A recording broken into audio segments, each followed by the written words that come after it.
We'll do that. Bismillah, alhamdulillah, wa salatu wa salam ala rasulillah. My brothers,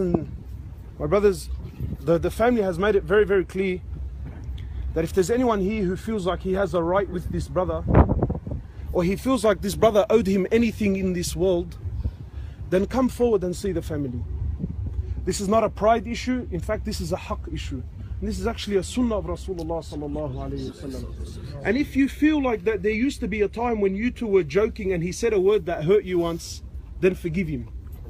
And if you feel like that there was something once in the days where something took place, whatever the case is, wallahi my brothers, this is the time and the moment that we forgive one another purely for the sake of Allah. If there's anything right now that is going to benefit this brother, it is our dua and our forgiveness towards him, and asking Allah subhanahu wa ta'ala also to forgive him. My brothers, like we were mentioning before, we come to the grave, we come to the cemetery now. For what purpose? Why are you here? Why are we here? I'm starting to see a lot of regular faces at this place. What have you learned from the last time you were here? What is it that we take home when we come to the grave? Have we come so we can show our face? Do you think the brother is in need for you to just show your face? Brother, did you go? Yeah, well, alhamdulillah, I went, I showed my face and I called it a day. No, if you're not here to benefit, if you're not here to take a lesson, if you're not here to change your life, then why are you here?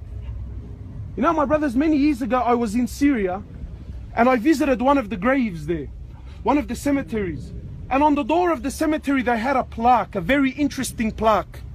And basically it said on the plaque, before you enter into the cemetery, it said, do not be surprised. It's speaking on behalf of the dead, yeah?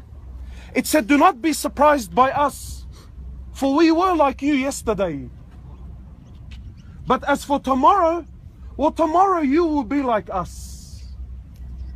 Don't come here and be shocked. There's nothing to be shocked about. And don't feel sorry for brother. Wallahi, don't feel sorry for the brother. Rather, you should feel sorry for yourself. How are you living your life? And how will you live? What is the purpose of our existence in this world, my brothers? What, to eat, to play, to wear nice clothes and a hectic watch and drive a mad car? Do you really think that Allah, hasha lillah subhanahu wa ta'ala, do you think Allah subhanahu wa ta'ala is that bored and he has nothing to do but to create these little human beings that will spend all their lives competing amongst one? Do you really think that that's the purpose of our existence?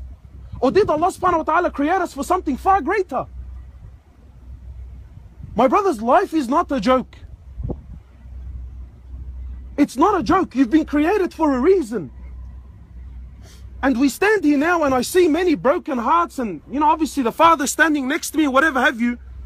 But ask yourself really, now in this moment, what good is a house to this brother? What good is all the money in the world to this brother?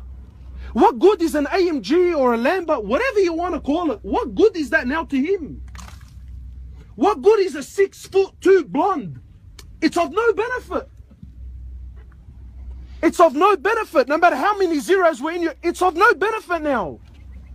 Granite bench tops, timber bench top, ensuite, not ensuite, is a double story, is it a split level? How many? This is of no benefit whatsoever. This is gone. وَمَا الْحَيَاةُ الدُّنْيَا إِلَّا مَتَاعُ الْغُرُورِ. What is the life of this world except it's a deception, it's a dream, it's an illusion. Why is it a dream? Because to believe in the dream, you have to be what? You have to be asleep. Ali bin Abi Talib, he says, you're asleep. And when death comes, you wake up. Ya hasrati, whoa, where am I now? And it's too late then. You can't go back.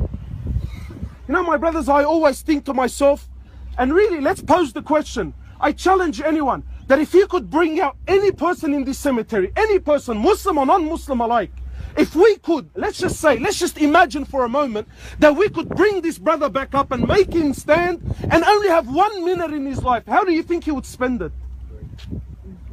What would he do with that minute? We sit here thinking, I feel sorry for the brother. Again, no, don't feel sorry for him. There are no accidents in Islam. Wallah, so young. No. His death was decided by Allah 50,000 years before the creation of the heavens and the earth. That bullet had his name on it, whether you like it or not. That time, that place, that location, this was all decreed by Allah subhanahu wa ta'ala. The question is how did you go? How did he go? What state was he in when he left this world? How are you living your life, my brother?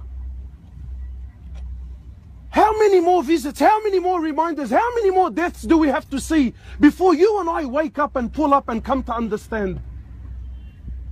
Why are we wasting our lives for? For what? For what benefit? So I ask, if we could bring him up, brother, how would you spend your minute? You know, it is only now he knows the value of one, subhanallah. Now he knows the value. If I had just given $1 more in charity, I would have found it here. Ya Allah, if I just did one more sajda, if I had just one more sajda, I would have found the light of that sajda in my grave. But now it's too late.